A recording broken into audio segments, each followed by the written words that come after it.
السلام علیکم ورحمۃ اللہ تعالی وبرکاتہ۔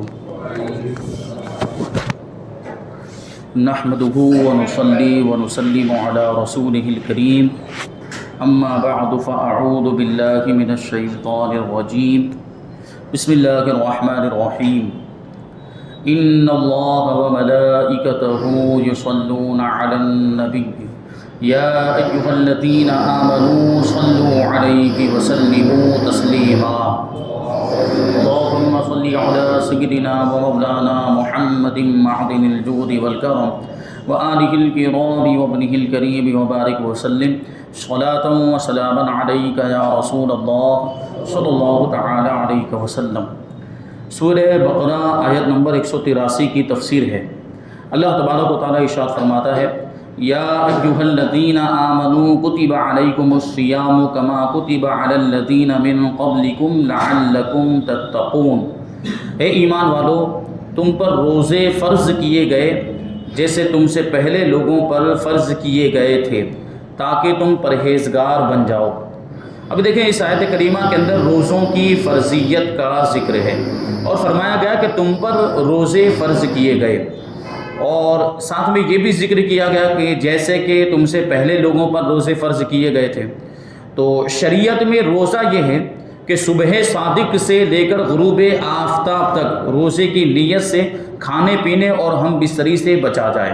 یہ تین اہم کام ہوتے ہیں اور ان تینوں کاموں سے بچنا یہ اس کو روزہ کہا جاتا ہے۔ اور جو بھی کھانے پینے کے معنی میں جو دوسری چیزیں آئیں گی یا جو جماع کے معنی میں جو دوسری چیزیں آ جائیں گی اس سے بھی روزہ ٹوٹ جاتا ہے۔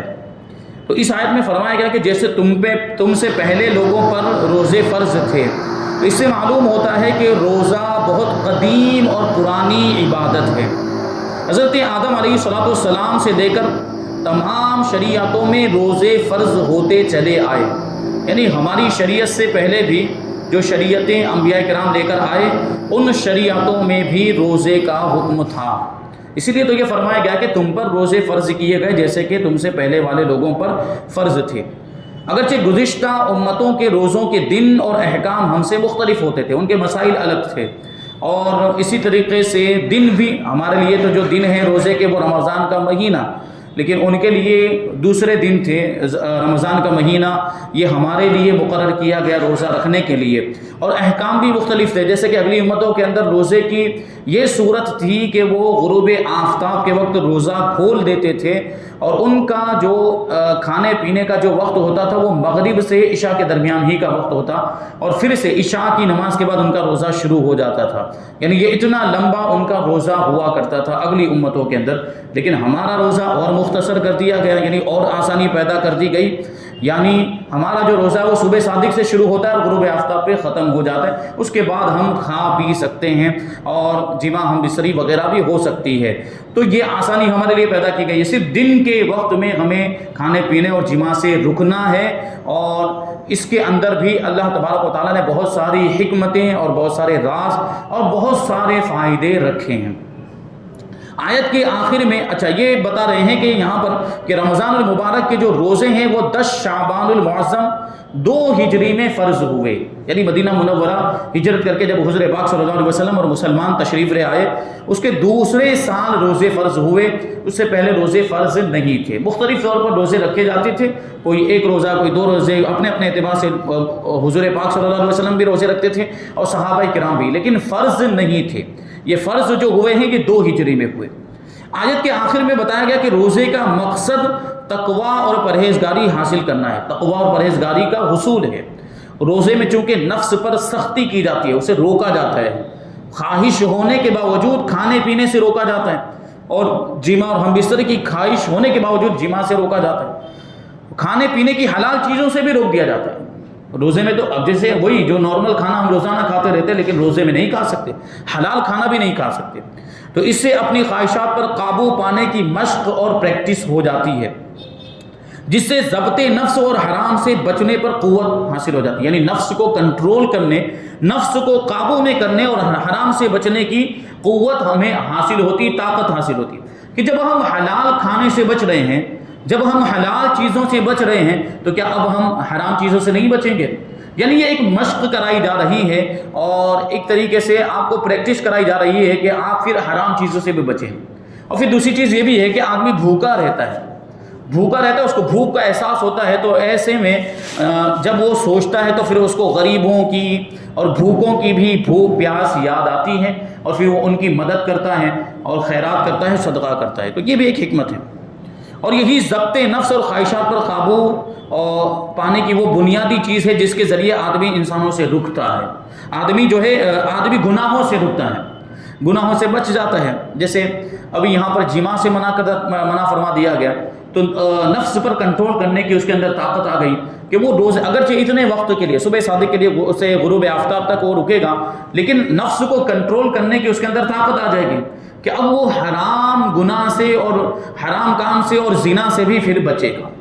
قرآن پاک میں ارشاد فرمایا کہ وَأَمَّا مَنْ خَافَ مَقَامَ رَبِّهِ وَنَهَى النَّفْسَ عَنِ الْهَوَىٰ فَإِنَّ الْجَنَّةَ هِيَ الْمَأْوَىٰ.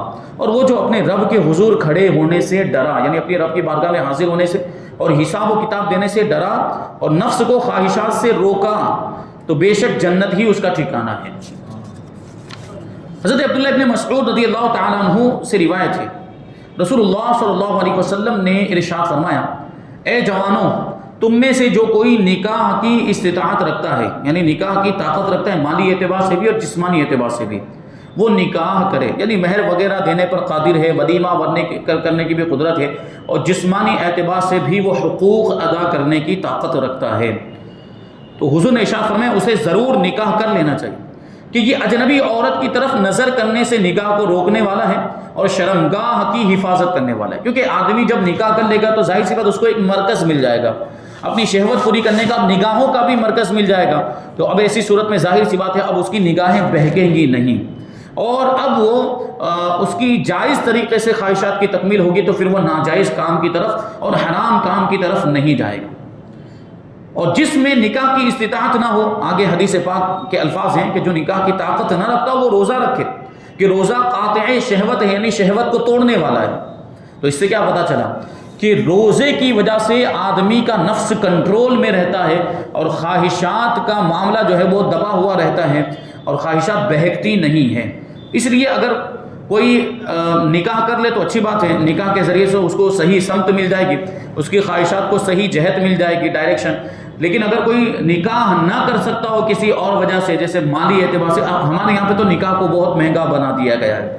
ابھی نکاح کا تصور آتے ہی 4-5 لاکھ روپے کا خرچہ ذہن میں آتا ہے. تو یہ نکاح نہیں ہے، یہ نکاح کے اندر یہ ساری چیزیں ضروری نہیں ہے اتنا سارا خرچہ کرنا. نکاح نام ہے 2 گواہوں کی موجودگی میں مہر کے بدلے میں ایجاب و قبول کرنے کا. کتنا مختصر نکاح ہے. مہر آپ جو ہے 10 درہم کے برابر، یعنی 33 گرام چاندی کے برابر جو مہر ہے وہ ہونا چاہیے. وہ ابھی مشکل سے 2200-2500 تک جاتا ہے. وہ آپ اتنا بھی مہر رکھ دیں، اتنا کس کے پاس نہیں ہوگا جو کھاتا پیتا کماتا ہے، اتنا مہر ہوگا. اور اس کے بعد کے جو مسائل، یعنی عورت کو، بیوی کو وہ کھلا پلا سکتا ہے بعد میں بھی، یعنی اس کے نان و نفقہ پر بھی قدرت رکھتا ہے، تو وہ اس طرح نکاح کر لے. تو اس نکاح میں کوئی بھی خرچہ نہیں، 2 گواہوں کی موجودگی میں مہر مقرر ہو گیا اور ایجاب و قبول ہو گیا نکاح. ہاں، ولیمہ سنت ہے، اور سنت کا مطلب یہ ہوتا ہے کہ نہ کریں تو کوئی گناہ نہیں. اور ولیمہ اگر کرنا بھی چاہتا ہے تو ضروری نہیں ہے کہ ہزاروں کی دعوت کی جائے، ہزاروں لوگوں کو بلایا جائے اور پھر ہی ولیمہ ہوگا، ایسا نہیں ہے. ولیمہ اگر آپ نے 4 لوگوں کو بلا کر بھی کھلا دیا، ولیمہ ادا ہو گیا، سنت ادا ہو گئی. یہ اتنا زیادہ مہنگا ہم نے کیا ہوا ہے نکاح کو. اور ہم نے جب نکاح کو مہنگا کر دیا اور دوسری طرف دیکھیں تو زنا انتہائی سستا ہے. اب نوجوان کو جب شہوت کا غلبہ ہوگا تو مجھے بتائیے وہ نکاح کی طرف جائے گا یا زنا کی طرف جائے گا؟ کیونکہ نکاح تو ہم نے مہنگا کیا ہوا ہے، 4-4 لاکھ روپے کا، 5-5 لاکھ روپے کا، بلکہ اس سے بھی زیادہ خرچہ ہے. تو اب سوچے وہ نکاح کے بارے میں سوچے گا یا پھر زنا کی طرف جائے گا اپنی خواہش کی تکمیل کے لیے. تو ہمیں ضرورت ہے اس بات کی اصلاح کرنے کی کہ نکاح کو سستا کریں، جتنا ہو سکے نکاح کو سستا کریں. یہ سارے خرافات جو نکاح کے اندر آ گئے، بے جا خرچے، فضول خرچیاں اور اسراف کے جو معاملات ہیں ہمارے یہاں پہ نکاح کی تقریبات کے اندر اور نکاح کے پورے پروگرام کے اندر، ان ساری چیزوں کو ختم کرنے کی ضرورت ہے. ان کو نکالا جائے اور نکاح کو انتہائی آسان بنا دیا جائے تاکہ جب کبھی بھی شہوت کا غلبہ ہو تو نوجوان نکاح کی طرف آئے، زنا کی طرف نہ جائے. اب تو دیکھیں زنا کے کتنے دروازے کھل گئے اور زنا کرنا کتنا آسان ہو گیا کہ نوجوان کو بچانا مشکل ہو گیا، نوجوان کا خود بچنا مشکل ہو گیا. تو ایسے موقع پر ہمیں کتنی نکاح کی ترغیب دلانی چاہیے اور نکاح کو کتنا آسان کرنا چاہیے۔ اللہ کے رسول صلی اللہ علیہ وسلم نے ارشاد فرمایا کہ جس نکاح میں خرچہ کم ہوتا ہے، جس نکاح میں بوجھ کم ہوتا ہے، اس میں برکت زیادہ ہوا کرتی ہے، اس میں بہت برکت ہوتی ہے۔ اور ہم خوب لٹاتے ہیں، خوب اڑاتے ہیں، پیسہ اس میں جو ہے کہ اڑایا جاتا ہے، اور خوب جو ہے کہ پانی کی طرح جو ہے کہ روپے پیسے بہائے جاتے ہیں، تو پھر بتائیے کیا برکت ہوگی؟ ہم نے فضول خرچی کر کے نکاح کیا، ہم نے گناہوں کے کام پر اس کی بنیاد رکھی، ہم نے جو ہے کہ حرام کاموں پر، بد نگاہیوں پر، بے حیائی اور بے شرمی کے کاموں پر نکاح کی بنیاد رکھی، تو ایسے نکاح میں برکت کہاں سے ہوگی؟ آج جو ہمارے یہاں پر معاملات ہوتے ہیں نا، لڑائی جھگڑے کے، نکاح کے 2 مہینے ہوئے، شادی کے 3-4 مہینے ہوئے، پھر میاں بیوی میں لڑائی جھگڑا۔ یہ وہی میاں بیوی جو شادی سے پہلے قسمیں کھاتے ہوتے ہیں پوری زندگی ساتھ دینے کا، اور ابھی لڑ رہے ہوتے ہیں۔ کیا وجہ ہے؟ یہی سب وجہ ہوتی ہے اس کی، گناہوں کی بنیاد پر یہ سب نحوست آتی ہے اور بے برکتی آتی ہے۔ تو گناہوں، نکاح کے وقت اتنے بڑے بڑے ناچ گانا بھی ہوتا ہے، ناچ گانا ہوا ہے، ہجڑوں کو بلایا جا رہا ہے، ناچنے والیوں کو بلایا جا رہا ہے، ڈی جے باجے وغیرہ بجائے جا رہے ہیں، تو برکت کہاں سے آئے گی؟ مجھے بتائیے۔ یہ ساری برکتیں جو ختم ہوتی ہیں، یہ گناہوں کی وجہ سے ختم ہوتی ہے، اور یہ گناہوں کی نحوست ہے، اس کی وجہ سے ہمارے گھروں میں جھگڑے بھی ہوتے ہیں۔ اللہ تعالی ہم سب کو یہ خرافات سے بچنے کی توفیق عطا فرمائے، اور ہماری نکاح کی تقریب اور ساری تقریبات کو خرافات اور گناہوں سے پاک کرنے کی توفیق عطا فرمائے۔ تو روزے کے بارے میں فرمایا گیا کہ روزہ شہوت کو توڑنے والا ہے، اگر کسی پر شہوت کا غلبہ ہو، وہ نکاح نہ کر سکتا ہو، تو پھر اسے روزہ رکھنا چاہیے۔ ایام معدودات فمن كان منكم مريضا او على سفر فعدة من ايام اخر وعلى الذين يطيقونه فدية طعام مسكين فمن تطوع خيرا فهو خير له وان تصوموا خير لكم ان كنتم تعلمون۔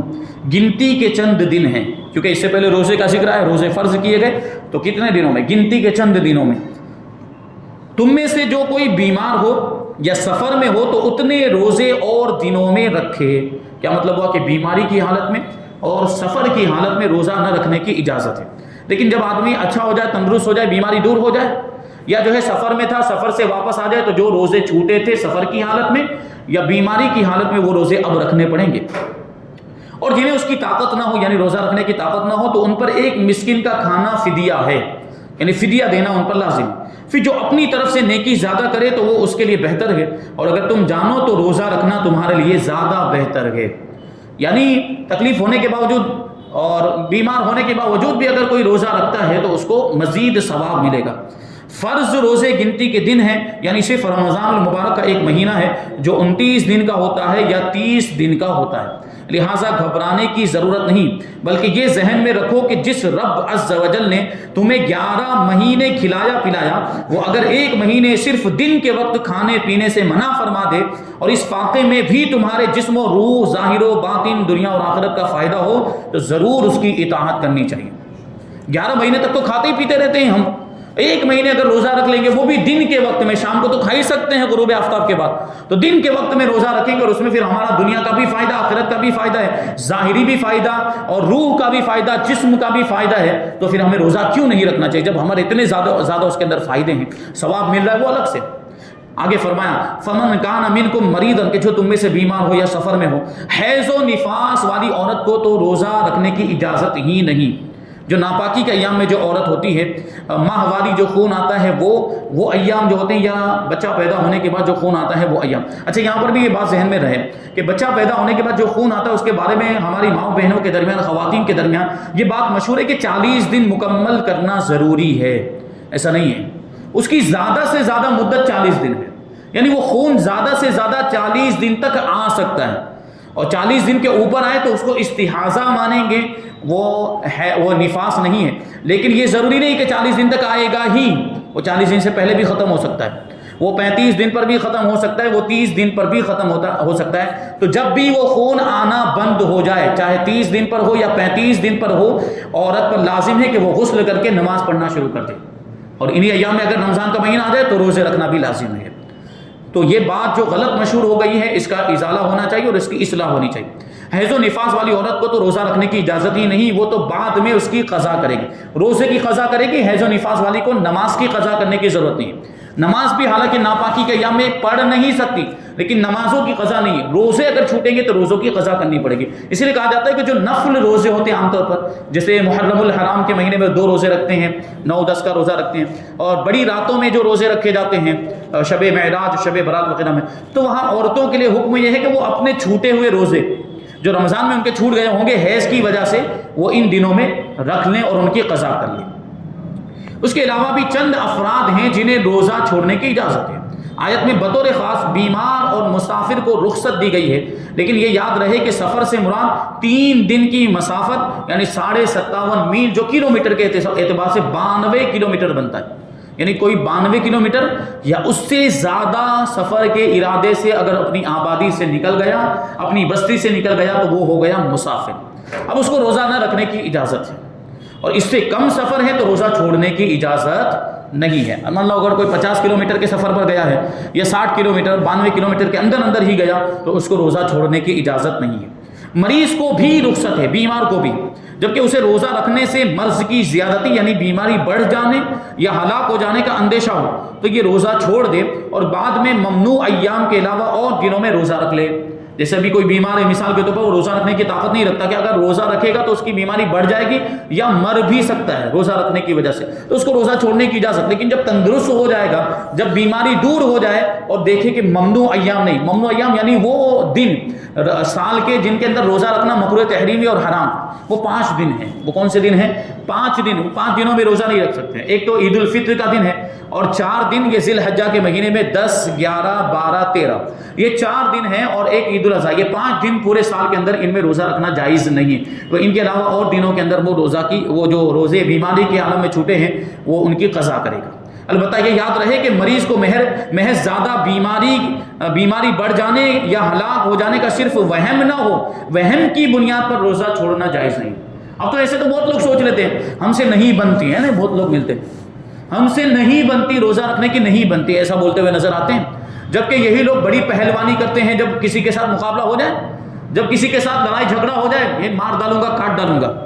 اور جب روزہ رکھنے کی بات آتی ہے تو کمزور بن جاتے ہیں، انتہائی قسم کے کمزور. وہاں کہاں ان کی طاقت چلی جاتی ہے، وہاں بالکل کمزور پائے. ہم سے تو روزہ رکھنے کی نہیں بنتی، کھانے پینے سے دور نہیں رہ سکتے، یہ معاملات. تو تمہاری طاقت کا کیا مطلب، تمہاری طاقت کا کیا فائدہ، اور تمہارے جھوٹے دعووں کا کیا فائدہ کہ تم بہت بڑے طاقتور ہو. یہ بات، ارے جم میں جانے والے لوگ بھی رمضان میں روزہ چھوڑتے ہوئے نظر آتے ہیں. جم کے تعلق سے تو وہ سیرت مصطفیٰ کے درس میں کچھ باتیں آئی تھی، احکام بیان کیے گئے تھے. بہرحال روزہ رکھنا یہ بھی اللہ تبارک و تعالیٰ کی بہت بڑی توفیق ہے. تو روزہ ضرور رکھنا چاہیے، روزہ چھوڑنا نہیں چاہیے. ہاں واقعی اگر کوئی تکلیف ہے، واقعی بیماری کے بڑھ جانے کا خوف یعنی صحیح اندیشہ ہے، یا ہلاک ہو جانے کا خوف ہے، تو پھر روزہ چھوڑنے کی اجازت. صرف وہم ہے، صرف گمان کر لیا کہ ایسا ہو جائے گا ایسا ہو جائے گا، تو ایسا صرف سوچنے کی وجہ سے روزہ چھوڑنے کی اجازت نہیں ہوگی. بلکہ ضروری ہے کہ کسی دلیل یا سابقہ تجربہ، یا پہلے کا تجربہ ہے اس کو کہ اس سے پہلے روزہ رکھا تھا تو بیماری بڑھ گئی تھی، یا اس سے پہلے روزہ رکھا تھا تو سخت تکلیف میں آ گیا تھا، یا کسی ایسے طبیب کے کہنے سے غالب گمان حاصل ہو گیا جو طبیب ظاہری طور پر فاسق نہ ہو. یعنی سب سے پہلے تو مسلمان ہو، وہ ڈاکٹر جو ہو وہ مسلمان ہو اور فاسق نہ ہو، یعنی کھلم کھلا گناہ کبیرہ نہ کرتا ہو، نمازی ہو، باشرع ہو. ایسے ڈاکٹر سے پوچھا جائے اور وہ ڈاکٹر اپنے طبابت کے جو ڈاکٹری کا جو وہ کام کرتا ہے، جو ڈگری اس میں وہ ماہر بھی ہو، وہ آپ کو بتائے کہ آپ روزہ رکھیں گے تو تکلیف ہو جائے گی، یا روزہ رکھنے کی وجہ سے بیماری بڑھ جائے گی، یا آپ ہلاک بھی ہو سکتے ہیں، مر بھی سکتے ہیں، تب جا کر روزہ چھوڑنے کی اجازت. آج تو ایسے طبیب ہی نہیں ملتے، آج کل تو ایسے ڈاکٹر ہی نہیں ملتے کہ جو ہمیں بتا سکیں. بہرحال اگر کوئی مسلمان ہے، باشرہ ظاہری طور پر نمازی ہے، ڈاکٹر ہے، اور اگر ایسا ڈاکٹر کہتا ہے تو وہاں پر روزہ چھوڑنے کی اجازت ہوگی، ورنہ روزہ چھوڑنے کی اجازت نہیں. عام طور پر چھوٹی موٹی بیماریوں کے اندر جو لوگ روزہ چھوڑ دیتے ہیں وہ سخت گنہگار ہیں، ان کے لیے روزہ چھوڑنے کی اجازت نہیں ہے. تو یہ کچھ مسائل جو ہیں کہ وہ ذہن میں رکھنے چاہیے. اور بھی کچھ لوگ ہیں جن کو روزہ نہ رکھنے کی اجازت ہے. کچھ اور مسائل ہیں کہ جو فی الحال بیمار نہ ہو لیکن مسلمان ماہر طبیب یہ کہے کہ وہ روزہ رکھنے سے بیمار ہو جائے گا، وہ بھی روزہ چھوڑ سکتا ہے. لیکن دیکھیں کیا فرمایا، مسلمان ماہر طبیب. نمبر 2، حاملہ پریگننٹ عورت یا دودھ پلانے والی عورت کو اگر روزہ رکھنے سے اپنی یا اپنے بچے کی جان کا یا اس کے بیمار ہو جانے کا اندیشہ ہو تو اس کو بھی روزہ چھوڑنے کی اجازت ہے. نمبر 3، جس مسافر نے طلوع فجر سے پہلے یعنی صبح صادق سے پہلے سفر شروع کیا تو اس کو روزہ چھوڑنے کی اجازت ہے، لیکن جس نے طلوع فجر کے بعد یعنی صبح صادق ہو جانے کے بعد سفر شروع کیا تو اب اس کو اس دن کا روزہ چھوڑنے کی اجازت نہیں ہے، کیونکہ روزہ شروع ہو چکا ہے، روزہ صبح صادق سے شروع ہو جاتا ہے، اب وہ صبح صادق کا وقت آ گیا ہے، اب اس کو رخصت حاصل نہیں ہے، اس سے پہلے اگر اس نے سفر شروع کیا ہوتا تو اجازت ہوتی۔ اب یہاں پہ فدیے کے بارے میں بتائیں گے کہ فدیے کے کچھ ضروری احکام، کہ جس کے اندر روزہ رکھنے کی طاقت نہ ہو وہ فدیہ دے گا۔ اب طاقت نہ ہونے کا کیا مطلب؟ ابھی بیمار ہے، بیماری کی وجہ سے طاقت نہیں، یا سفر میں روزہ نہیں رکھا تو بعد میں اچھا ہو جائے گا تو تب تو رکھنا ہی ہے، یعنی کیا مطلب؟ زندگی میں کبھی بھی روزہ رکھنے کی طاقت آ گئی تو روزہ ہی رکھنا ضروری ہے، پھر آپ فدیہ دیں یہ نہیں چلے گا۔ یہ فدیے کا مسئلہ کب آئے گا؟ جب آدمی شیخ فانی ہو گیا۔